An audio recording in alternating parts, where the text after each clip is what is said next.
आप देख रहे हैं सूफी उलमा कौंसिल का SUC चैनल। जनाब नाज़रीन किराम, नए आने वाले अहबाब से दरख्वास्त है कि वो हमारे चैनल को सब्सक्राइब करें और हमारे वीडियोस को लाइक और अपने दोस्तों के साथ शेयर जरूर करें और हमें दीगर सोशल मीडिया पर फॉलो जरूर करें।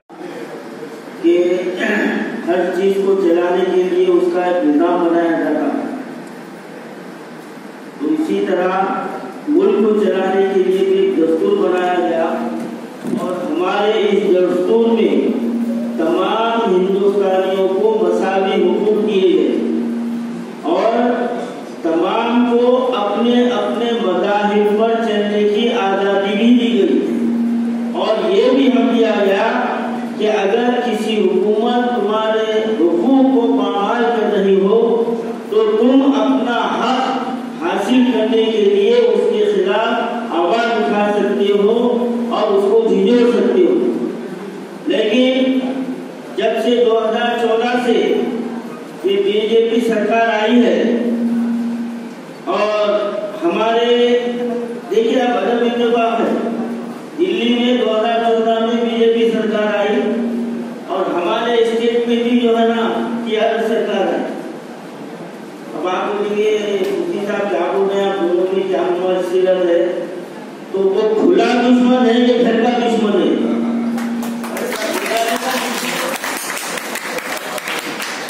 वो खुला दुश्मन है और ये घर का दुश्मन है। तो खुले दुश्मन से मुकाबला कर सकते हैं, बाहर का चोर पकड़े जाता, घर का नहीं पकड़े जाता। और ये ऐसा चोर है हमारा कि हम में रहकर हमारे हुकूक को जो है ये पामाल कर रहा है। हमारा जो है चीफ मिनिस्टर ऐसे बुलंद दावे किया कि मैं मुसलमानों को बराबर हक दूंगा, मैं उर्दू का उसका जायज मुकाम बराबर जो ना उसको दूंगा और जो ना 12% जो ना रिजर्वेशन दूंगा। आज 9 साल होने को आ गया, फिर जो ना अब इलेक्शन आने वाला है। तो यानी 2014 से हमारे भारत में हमारे हिंदुस्तान के शहरियों के लिए एक बहुत बुरा वक्त आ गया है। इतना भयानक वक्त आया है कि अगर हम हुकूमत की नाकामियों को बयान करते हैं तो हमारे खिलाफ जो है कार्रवाई की जाती है, कैसे किए जाते हैं। यानी हमारा हक अगर हम पूछे तो भी गुस्सा आता है इनको। तो ये साफ जाहिर है कि ये खुली तौर पर हमारे दस्तूर को खत्म करने के इरादे से ये लोग बैठेंगे। तो आज का ये इजलास ये पैगाम देता है कि हर हिंदुस्तानी को चाहिए कि इस दस्तूर की हिफाजत के लिए आगे आए। मीटिंग रखना बहुत अच्छी बात है, इसके ताल्लुक से मालूमात हासिल करना बहुत अच्छी बात है। कोई भी नहीं करना, मैं नहीं करा तो क्या होगा? ये सोचना हमारे, ये सोचना मेरे मुल्क को, मेरे वतन को, मेरी सरजमीन की हिफाजत करना मेरी जिम्मेदारी है। मुझे निकलना है बाहर, मुझे लड़ना है दुश्मनों से, दस्तूर के दुश्मनों से लड़ना है हमको, इस मुल्क के भारत के द्वारा दुश्मनों से लड़ना है, हमारे स्टेट के दुश्मनों से हमको लड़ना है। जब तक के ये जज्बा हमें नहीं आएगा तो ये लोग इसी तरह हम पर जुल्म करते रहेंगे। याद रखो, मजलूमियत का रोना रोना ना ये औरत की शान है ना मर्द की शान है। अब ये दोनों के बीच में कौन है वो आप सोचो, क्या बनना है? अल्लाह दो कौमें पैदा करा, एक मर्द है एक औरत है, बीच में भी एक है ना, है नहीं? यार बोलो जरा। तो अब हम उधर जाना है, इधर जाना है, या खुद जो पैदा करी उसके ऊपर हम मुकाबला करना है ना? तो हमको यहाँ देखना नहीं है कि हम लेडीज हैं, बल्कि इस दौर में मैं मुबारकबाद देता हूँ आप जो हमारी बहनें बच्चियाँ आई हैं कि आप जो है ना अपने वतन के लिए, अपने दस्तूर के लिए आई और तुम्हारा आना सबके लिए एक जो है ना ताज़ियाना है और एक जो है ना इबरत है। और तुम जो है ना रहबर आप बनने वाले, तुम्हारी यहाँ पर बैठना और ये जो है यहाँ पर आना, अपने वक्त को, अपने काम को, घर को छोड़कर आना, ये बहुत बड़ी कुर्बानी है और ये जिंदा कौम की ये निशानी भी है। ये जिंदा कौम की निशानी है। जो कौमें मर जाती है उन पर हमको क्या करना है? मेरा घर अच्छा रहा तो बस है, फालतू आग लग रही, अरे आग लग रही मेरी दीवार को तो नहीं लगी ना, हाँ? मेरी दीवार को नहीं लगी, कल मारेगी तो तुम्हारे पास भी घुसने वाली है, बेफिक्र रहो, बेफिक्र रहो। हमको ये होना है, बाजू आग लग रही है तो पहले मुझे जाकर उसको बुझाना। ये सोच जब तक हम पे नहीं आएगी हम ये मुकाबला नहीं कर सकते। और आज के इजलास का ये पैगाम है कि दस्तूर की हिफाजत के लिए हमको खड़े होना है और ये जालिम और जाबिर हुकूमतों से हमको डरने की जरूरत नहीं है। अरे हम इस मुल्क के बराबर के शहरी है, कोई हम दोनों ना हमारे मुकाबले नहीं हटा सकता। किसी की हिम्मत नहीं है, ये हमारी सरजमीन है, हम इसी मिट्टी के हैं और हम इसी मिट्टी में जाने वाले हैं। और जो दस्तूर को बदलने की बात कर रहे हैं, कोई तो पाकिस्तान से भाग के आया हुआ है, कोई तरीपाल है, कोई चाय बेचते आ गया। अरे तुम्हारे को तो जो ना वो नहर में कोई हमारे मुल्क से हमारे दस्तूर से अगर कोई गद्दारी करेगा, अगर हमारे हुकूक को खत्म करेगा तो हम सिर्फ सब्र करना नहीं जानते, हम घूसा लेके मुंह खोलना भी जानते।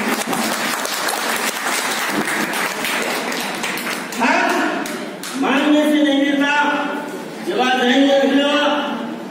हक मांगने से नहीं मिलता, वो वक्त चलेगा। अब हक छीनना है, अब हमको छीनना है।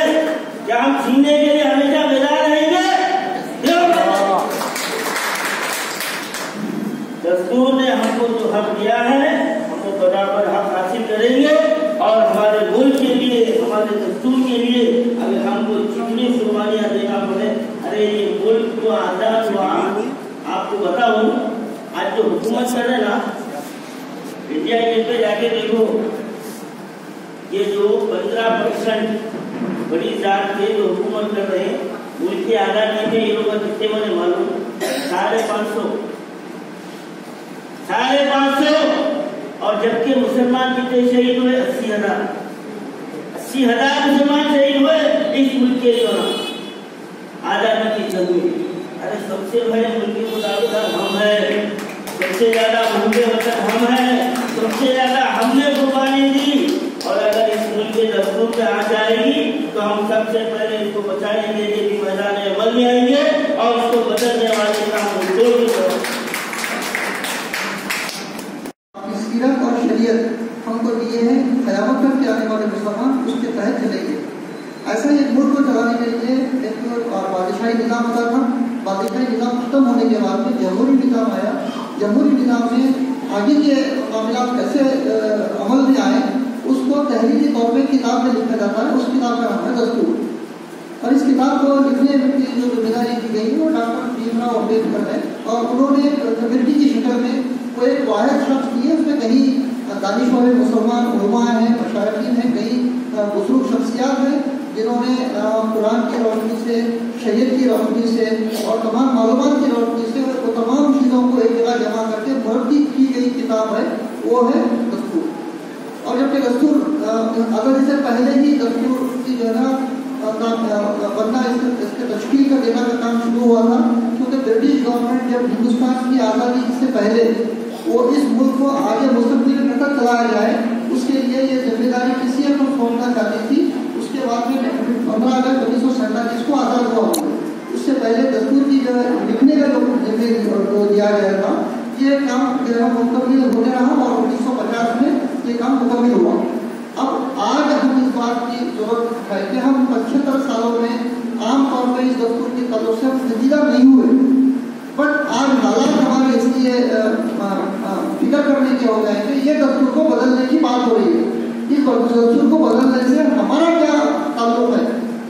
सवाल ये है कि हमारा क्या ताल्लुक है?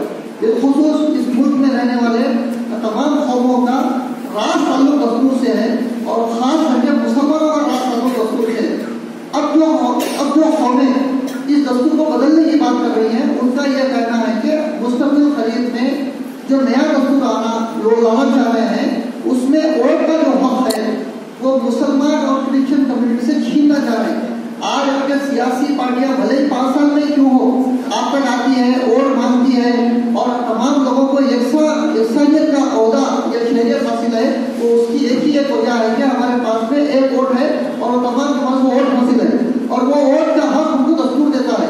अब जबकि दस्तूर की बदलाव में दस्तूर में तब्दीली आएगी तो वोट का हक छीन लिया जाएगा। जैसा ही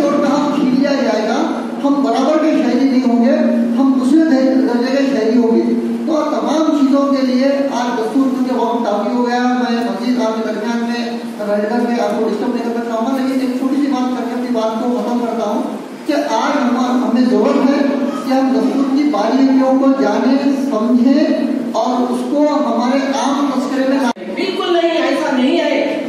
हरकत करोगे तो बरकत दूंगा, अल्लाह ताला खुद कहेंगे। लेकिन हम हरकत नहीं करेंगे तो क्या बरकत मिलेगी? हम डबल बेडरूम की जगह बने हुए हैं। गौसनगर में आप लोगों को इसीलिए बुलाया गया है। गौसनगर में जो है 270 मकान तो डबल बेडरूम बनाए गए हैं और बेकार पड़े हैं। उसमें जो है जानवर जो बसेरा कर रहे हैं, सांप कीड़े वगैरह जो बसेरा कर रहे हैं, उन लोगों को मकान जो है गरीबों को क्यों तकसीम नहीं करते? नहीं करेंगे तो हम छोड़ने वाले नहीं। कलेक्टर का घेराव करेंगे, एमएलए का घेराव करेंगे, एमपी का घेराव करेंगे, जरूरत पड़े तो चीफ मिनिस्टर का भी घेराव करेंगे। क्यों आपको जो जनता नहीं है, क्यों हिम्मत नहीं है? तो कौन जो है आपको जो है समझाएगा? कौन जो है अपने नसीब को बदलेगा? कौन जो अपने मुकद्दर को बदलेगा? मुकद्दर बदलना है तो अपने आप को ही बदलना है। कोई दूसरा आकर के तुम्हारे तकदीर को, तुम्हारे मुकद्दर को बदलने वाला नहीं है। तो इसलिए माँ और बहनों, भाई और दोस्तों, हम जो है हुकूक, अभी मौलाना साहब ने कहा है, दूसरों ने भी, बहुत से लोगों ने कहा है, अब जब तक जो है हाथ फैलाते रहेंगे ये भी कहलाएगी। जब तक आप जो है मुट्ठी नहीं बनाएंगे तो आपको जो है हक मिलने वाला नहीं है। क्या जाएगा जो है लड़ने से? सिर्फ थोड़ी सी मेहनत जाएगी लड़ने से, लेकिन आएगा तो हक आएगा। मांगने से भीख मिलेगी, लड़ने से जो है हक मिलेगा। हमको हक के जरिए से ही अपने आप को जो सुधारना है, हक के जरिए से अपने आप को डेवलपमेंट करना है। अपने आपके सामने गुजारिश कर रहा हूं। आपने सुना होगा 12% रिजर्वेशन का ऐलान हुआ, असेंबली में बिल पास हुआ और इन्होंने जो है पार्लियामेंट को भेज दिए।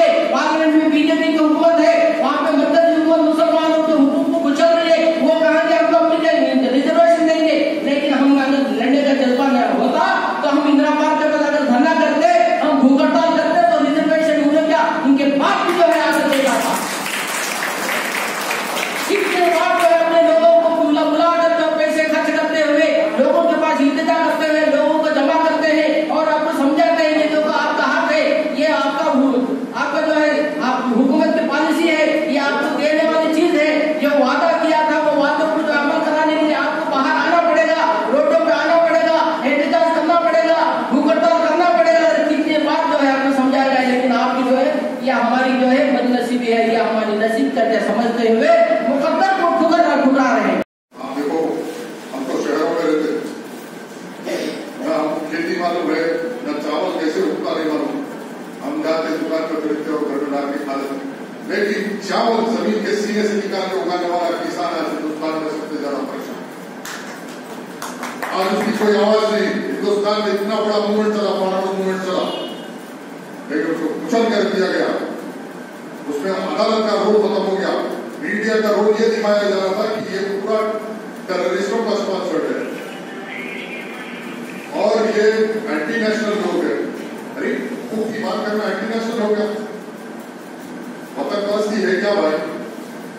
हिटलर ने भी एक वतनपरस्ती का ऐलान किया था, उसका अंजाम दुनिया देखी। वैसे ही हिटलर के नजरिए को सामने रखकर हिंदुस्तान का नया हिटलर बनने की कोशिश मोदी और अमित शाह की। आज जुडिशरी की हालत यह है, अंग्रेजी में कहते हैं मदनी शिफा पाउडर। क्या आप कब्ज से परेशान हैं? क्या आप मोटापा से परेशान हैं? क्या आपका पेट बड़ा हो गया है? क्या आपको कोलेस्ट्रॉल है? तो आपको परेशान होने की जरूरत नहीं। मदनी शिफा पाउडर इस्तेमाल कीजिए और मैदे की जुमला बीमारियों को भगाइए। शुगर बीपी के मरीज भी इस्तेमाल कर सकते हैं, कोई परहेज नहीं, कोई साइड इफेक्ट नहीं। Madni herbal hair oil. क्या आपके बाल झड़ रहे हैं? बालों में डेंटल बफा और जू है? क्या आपके सर में दर्द है? क्या आपका हाफिजा कमजोर है? क्या आपको नींद नहीं आती? क्या वक्त से पहले आपके बाल सफेद हो रहे हैं? मदनी हेयर ऑयल इस्तेमाल कीजिए, इन सारे शिकायतों को भगाइए। बालों को सियाह, चमकदार और लंबे बनाइए। औकात क्लिनिक सुबह 7 बजे तक 10 बजे, शाम 6 बजे तक 9 बजे, इतवार को सुबह 7 बजे तक 12 बजे, जुमा को तातील रहेगी। हमारी दवाइयाँ इन पतों पर दस्तयाब है। Madani herbal medical centre, Huda colony, main road 9 number, Kishan Bagh, Hyderabad. Marhaba Unani medical store, opposite Charminar hospital, ladies gate, fire station road, Charminar, Hyderabad. Madrasa Diniya Mahmoodia near Suhana function hall, beside Masjid Noor इलाही, चंद्रायन गुट्टा, हैदराबाद। मजीद तफसीलात के लिए फोन नंबर 7028271369 पर रब्त पैदा कर सकते हैं।